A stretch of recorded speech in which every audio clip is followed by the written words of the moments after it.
the first to know Nsem-Pii TV.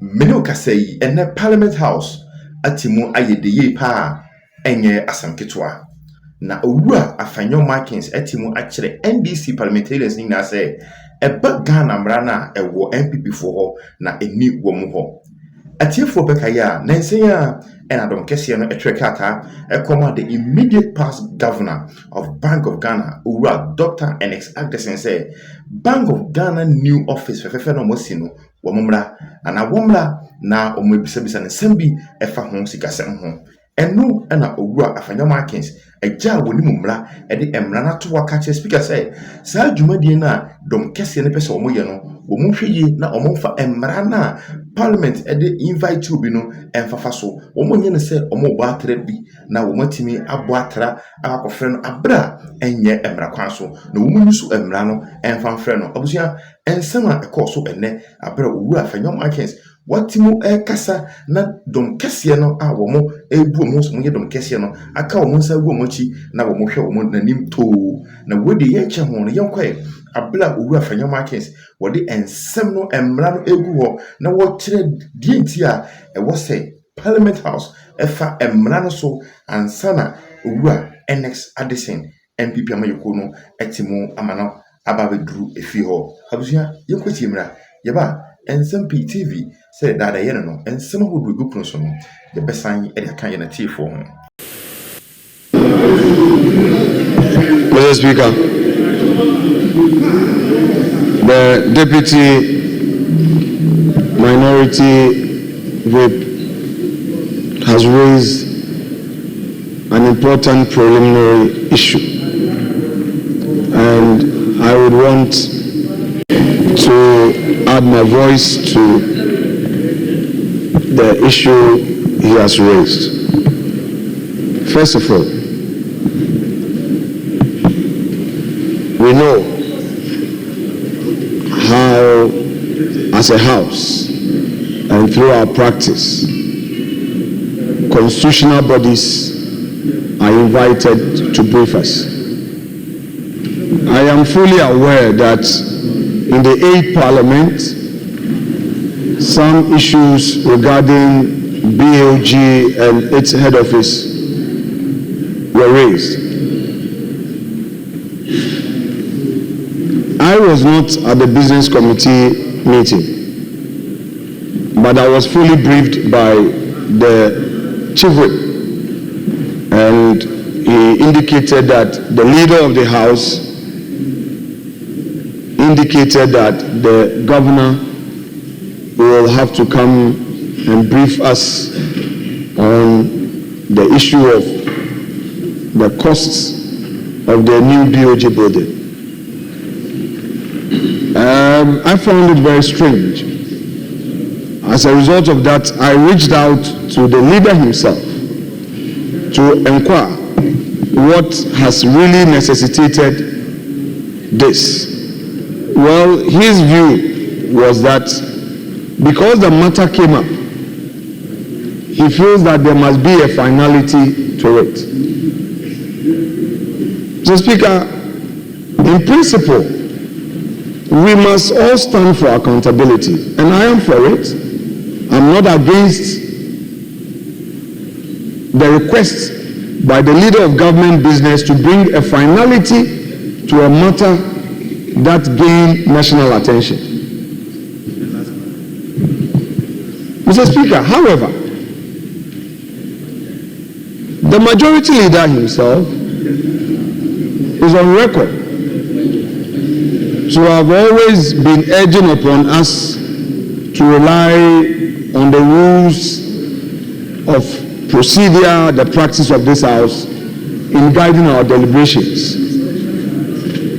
In fact, on a lighter note, he's had cause to even tell me that there are matters that I should pursue them through press conference. Mr. Speaker, as a parliament, we can file a question to get answers or invite the governor. And this must first happen at plenary. this must first happen at plenary. For a referral to be made, then the proper thing is done. Mr. Speaker, you see, Hansard is taking note of all that we are doing today. We would have to be very careful so that when we set a certain precedence and the same precedence is coming back to us tomorrow, we will not have cause to answer. That said, Mr. Speaker, we know that the governor has just assumed office. We know that there are issues at Bank of Ghana, which issues were part of the hazard of this house. I recall that Mr. President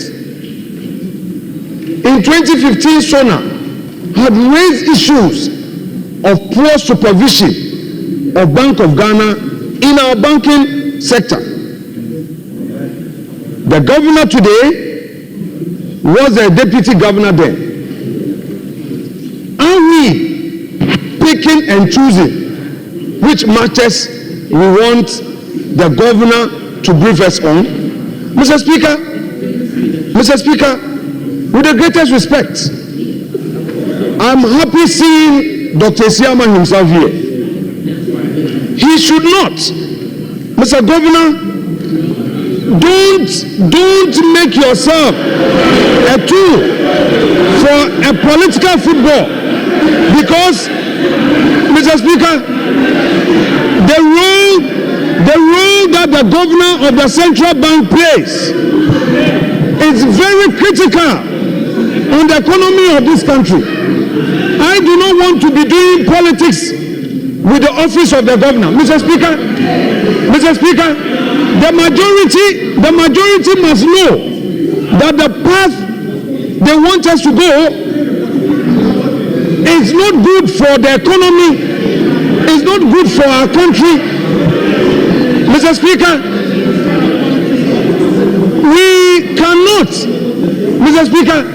we cannot start a certain precedent. Mr. Speaker, if the governor's first duty is that from nowhere, business committee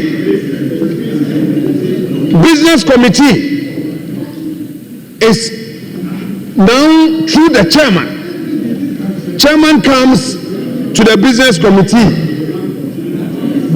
in its capacity as the leader of government business to say that next week we are programming governor to brief the house. Now, rule of procedure does not matter in this house. The human rights activists, the procedural activists that I know in this house, who today they are in the majority, are telling the country that rules of procedure do not matter.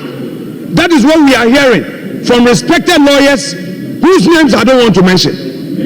I don't want to mention their names. Because you are in government, your law has vanished into thin air. Mr. Speaker, let us, in the interest of the country, stand this matter down. I'm ready to engage. Let's have this matter placed on ice for some minutes. For some minutes, Mr. Speaker, let us at leadership level, without prejudice to his argument he would want to make, to engage and to have discussion on the path. Else, Mr. Speaker, this may get out of hand and we may be setting a precedent. Listen, honorable members, Mr. Speaker, let me end by saying that any form of accountability that is necessary for the good of the country must be pursued. I am never against any accountability. But you all know that there is this old saying that should all men find a man's hand in a till, his guilt must be proven. Should all men find a man's hand in a till, his guilt must be proven. Mr. Speaker, let us as a parliament do the right thing to assure the nation this constitution